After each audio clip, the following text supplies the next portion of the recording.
সম্পত্তির লোভে নিজের বৃদ্ধ বাবাকেই বাড়ি থেকে বের করে দেয় তার মেয়ে। পৈতৃক ভিটেমাটি দখল করতেই জন্মদাতা পিতার উপর আবার হামলাও চালানো হয় বলে দাবি ভুক্তভোগী বাবা হায়দার আলী। বোন নামে কলঙ্ক, ওর স্বামী যেরকমের ওর সন্তানগুলো সেরকমের। আমার বাবারে আজকে দীর্ঘদিন ধরে, দীর্ঘ কয়েক বছর ধরে খুব অত্যাচার করে।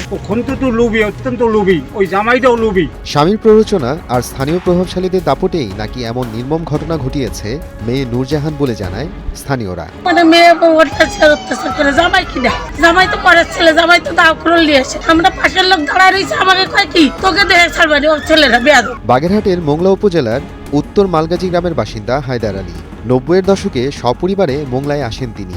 ১৯৯৬ সালে নিজের উপার্জিত অর্থে ৮ কাঠা জমি ক্রয় করেন। স্ত্রী মারা যাওয়ার পর বড় মেয়ে নূরজাহানকে পাশে রাখতে ৪ কাঠা জমি লিখে দেন হায়দার আলী। ঘর বাঁধতে পারে না, আমি নিজে একটা ঘর উড়িয়ে দিচ্ছি, এই প্রশ্ন আমার নিজের হ্যাঁ, ও সাইডে ওরা রয়েছে, আমার সাইডে আমি রয়েছি। ১৯৯৬ সালে মনে কর টোটাল জমিটা আব্বা ৮ কাঠা রাখার পরে বড় বোনরা আইনে এই জায়গায় থাকতে দেয়, আর এই এক সাইডে করে দেয়। আর মানে পশ্চিম সাইডটা হচ্ছে আমাদের আব্বার দখলে থাকে, আর পূর্ব সাইডটা হচ্ছে যে নূরজাহানের দখলে থাকে, আমার বড় বোনের দখলে থাকে। সবকিছুই ঠিকঠাক চলছিল, তবে ২০১৬ সাল থেকে মেয়ের আচরণে আমূল পরিবর্তন আসে।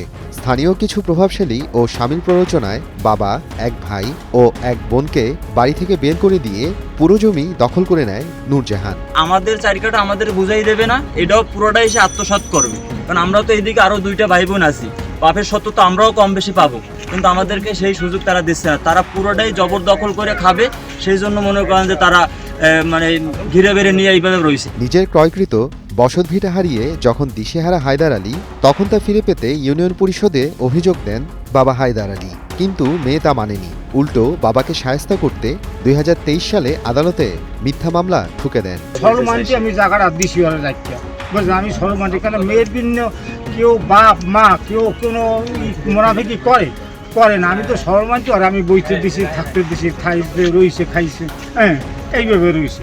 আমি কিন্তু সেই হিসাবে আমি কাজ করছি, এখন মানুষের বুদ্ধিবত্তিতে মামলা দিচ্ছে। দীর্ঘ শুনানি শেষে ২০২৬ সালের ৩০ মার্চ আদালত মামলাটি ভিত্তিহীন হিসেবে খারিজ করে দেন। আদালতের রায় বাবার পক্ষে গেলে বেরিয়ে আসে মেয়ে নূরজাহানের আরেক রূপ। ছেলে আর ছোট মেয়েকে নিয়ে যখন বাড়ির আঙিনায় পৌঁছান হায়দার আলী, তখন দেশীয় অস্ত্র ব্যবহার করে উল্টো বাবা, ভাই ও বোনের উপর হামলা চালায় পাষণ্ড নূরজাহান ও তার সহযোগীরা। আর ডাইরেক্ট খুন করে ফেলাম আমি, এই জায়গায় খাই দেবো না, আমি না থাকলে আমার টাকা দেবো, সোজা কথা। এদিকে এমন ঘটনার পর উত্তেজনা ছড়িয়ে পড়ে এলাকা জুড়ে। খবর পেয়ে পুলিশ ঘটনাস্থলে গিয়ে তাদের উদ্ধার করে পরিস্থিতি শান্ত করে। এ সময় মেয়ে নূরজাহানের এমন নির্মম কর্মকাণ্ডে ক্ষোভ প্রকাশ করে স্থানীয়রা। মেয়ে বাপের নামে মামলা করছে, আমি জায়গা এইটা সব দেওয়া, বাপের জমি কিনেছে, মেয়ে দাবি করতেছে সব জমি আমি নেব এইভাবে। কিন্তু মেয়ে ৪ কাঠা জমি বাপে দিছে, তা হবে না, সবটুক সে দাবি করে মামলা করেছে। এখন এই বাপের সাথে রক্তের কোনো সম্পর্ক থাকলে বলে মেয়ে বলে। সিভিল কোর্টে মীমাংসা হলে যার যার জমির মালিকানা বুঝিয়ে দেওয়া হবে বলে জানিয়েছে পুলিশ। কোনো লিখিত অর্ডার না পাইলে আমরা কাউকে বলতে পারি না যে আপনারা এই জায়গাটাতে ওঠেন, দখল করেন বা আপনারা এখান থেকে নেমে যান। তো আমরা তাদেরকে পরামর্শ দিচ্ছি, যেহেতু এটা সিভিল বিষয়, আপনারা সিভিল কোর্ট থেকে ম্যাটারটা ক্লিয়ার করে আসেন। কোর্ট যদি আমাদেরকে বলে আপনারা জায়গাটা বুঝাই দেন, সেটা প্রসিডিউর অনুযায়ী আসলে তখন আমরা তাদেরকে বুঝাই দিই। আর এখন আইন শৃঙ্খলা রক্ষার্থে আপনারা যে অবস্থায় ছিলেন সেই অবস্থায় থেকে মামলাটা নিষ্পত্তি করে এসে তারপরে আপনারা আপনাদের মতো করে সমাধান। অসহায় এই বৃদ্ধ যাতে শেষ বয়সে নিজের বাড়িতে শান্তিতে থাকতে পারেন, সেজন্য প্রশাসনের কঠোর হস্তক্ষেপ কামনা করেছেন স্থানীয়রা। সময় সংবাদ, মোংলা।